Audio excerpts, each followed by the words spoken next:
वो पिंटे अकेला ही ठीक है बस। अच्छा हुआ वो अकेला था। उसने समझदारी का काम किया।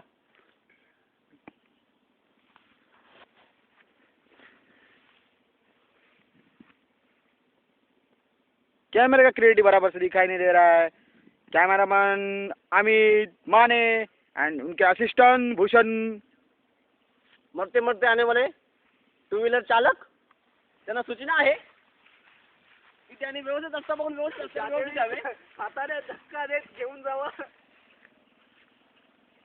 एक नंबर पे नीलेश सिंह, 1 नंबर पे नीलेश सिंह, 2 नंबर पे अमर, 3 नंबर पे संजय टकले और अकेला आने वाले सुनील मिर्गल. लास्ट में सुनील मिर्गर और लड़खड़ते हुए आए बार बार गिरते हुए. लगता है ये किधर घिसपट के आ रहे.